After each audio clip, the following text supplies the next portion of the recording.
The boy approached the guard at the front of the huge white tent at the center of the oasis. "I want to see the chieftains. I've brought omens from the desert." Without responding, the guard entered the tent, where he remained for some time. When he emerged, it was with a young Arab, dressed in white and gold. The boy told the younger man what he had seen, and the man asked him to wait there. He disappeared into the tent. Night fell, and an assortment of fighting men and merchants entered and exited the tent. One by one, the campfires were extinguished, and the oasis fell as quiet as the desert. Only the lights in the great tent remained. During this time, the boy thought about Fatima, and he was still unable to understand his last conversation with her. Finally, after hours of waiting, the guard bade the boy enter. The boy was astonished by what he saw inside. Never could he have imagined that, there in the middle of the desert, there existed a tent like this one. The ground was covered with the most beautiful carpets he had ever walked upon, and from the top of the structure hung lamps of hand-wrought gold, each with a lighted candle.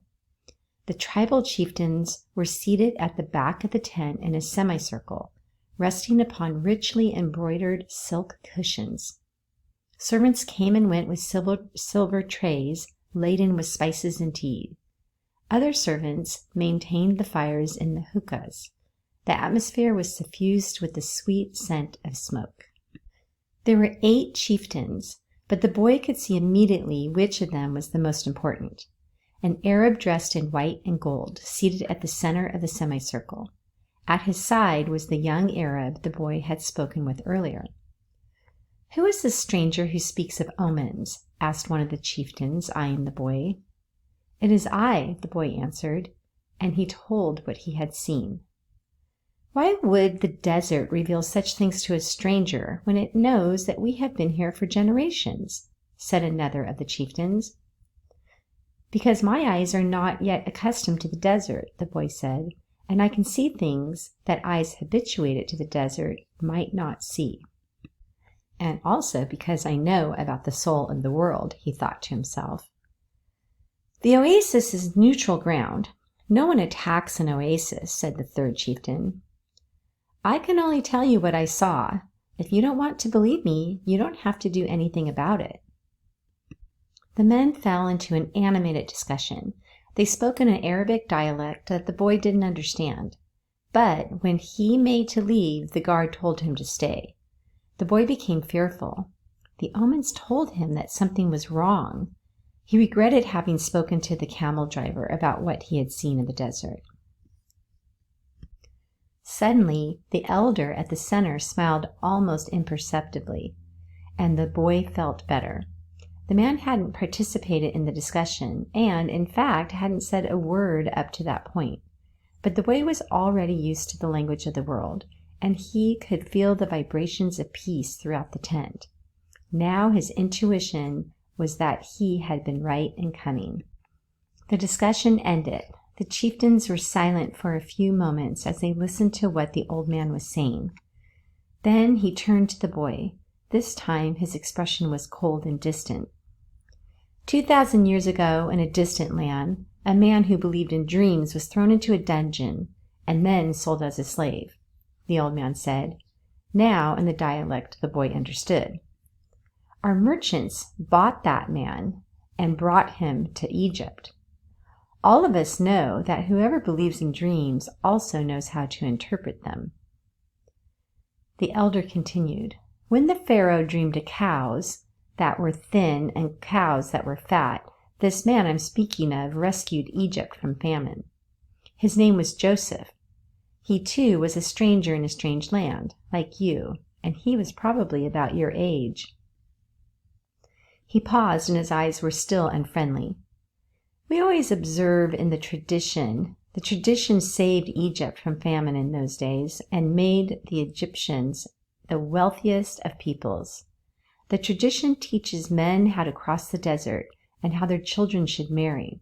The tradition says that an oasis is neutral territory because both sides have oasis, and so both are vulnerable." No one said a word as the old man continued. But the tradition also says that we should believe the messages of the desert. Everything we know was taught to us by the desert. The old man gave a signal and everyone stood. The meeting was over, the hookahs were extinguished, and the guards stood at attention. The boy made ready to leave, but the old man spoke again. Tomorrow we are going to break the agreement that says that no one at the oasis may carry arms. Throughout the entire day we will be on the lookout for our enemies.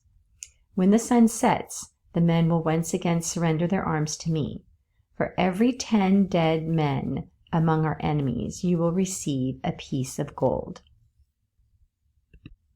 But arms cannot be drawn unless they also go into battle. Arms are as capricious as the desert, and if they are not used the next time, they might not function. If at least one of them hasn't been used by the end of the day tomorrow, one will be used on you. When the boy left the tent, the oasis was illuminated only by the light of the full moon. He was 20 minutes from his tent and began to make his way there. He was alarmed by what had happened. He had succeeded in reaching through to the soul of the world, and now the price for having done so might be his life. It was a frightening bet, but he had been making risky bets ever since the day he had sold his sheep to pursue his personal legend. And as the camel driver had said, to die tomorrow was no worse than dying on any other day. Every day was there to be lived or to mark one's departure from this world.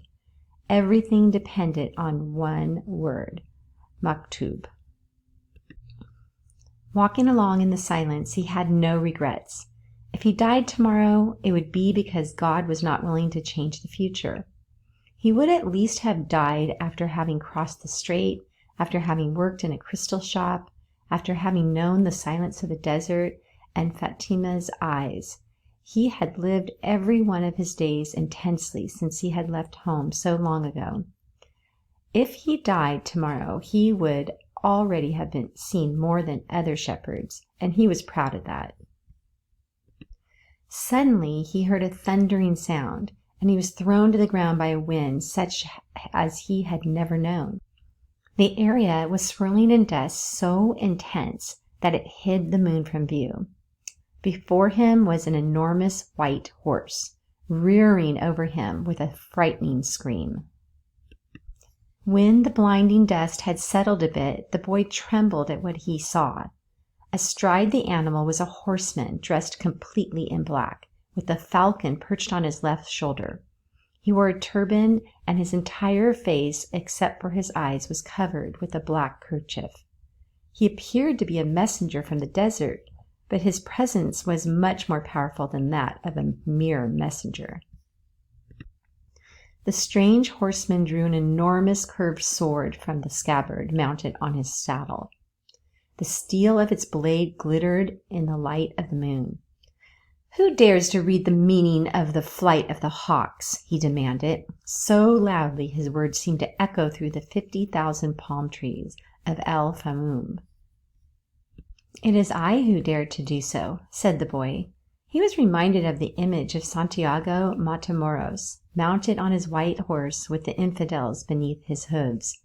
This man looked exactly the same, except now the roles were reversed. "It is I who dared to do so," he repeated, and he lowered his head to receive a blow from the sword. "Many lives will be saved because I was able to see through to the soul of the world." The sword didn't fall. Instead, the stranger lowered it slowly until the point touched the boy's forehead. It drew a droplet of blood. The horseman was completely immobile, as was the boy. It didn't even occur to the boy to flee. In his heart, he felt a strange sense of joy. He was about to die in pursuit of his personal legend, and for Fatima. The omens had been true after all. Here he was, face to face with his enemy, but there was no need to be concerned about dying. The soul of the world awaited him, and he would soon be a part of it, and tomorrow his enemy would also be a part of that soul. The stranger continued to hold the sword at the boy's forehead. "Why did you read the flight of the birds?" "I read only what the birds wanted to tell me.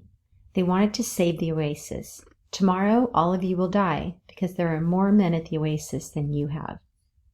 The sword remained where it was. Who are you to change what Allah has willed? Allah created the armies, and He also created the hawks. Allah taught me the language of the birds. Everything has been written by the same hand, the boy said, remembering the camel driver's words. The stranger withdrew the sword from the boy's forehead, and the boy felt immensely relieved, but he still couldn't flee. Be careful with your prognostications, said the stranger. When something is written, there is no way to change it. All I saw was an army, said the boy. I didn't see the outcome of the battle. The stranger seemed satisfied with the answer, but he kept the sword in his hand. What is a stranger doing in a strange land? I am following my personal legend. It's not something you would understand. The stranger placed his sword in its scabbard, and the boy relaxed. I had to test your courage, the stranger said. Courage is the quality most essential to understanding the language of the world. The boy was surprised. The stranger was speaking of things that very few people knew about. You must not let up, even after having come so far, he continued.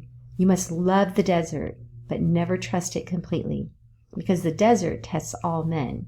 It challenges every step and kills those who become distracted. What he said reminded the boy of the old king.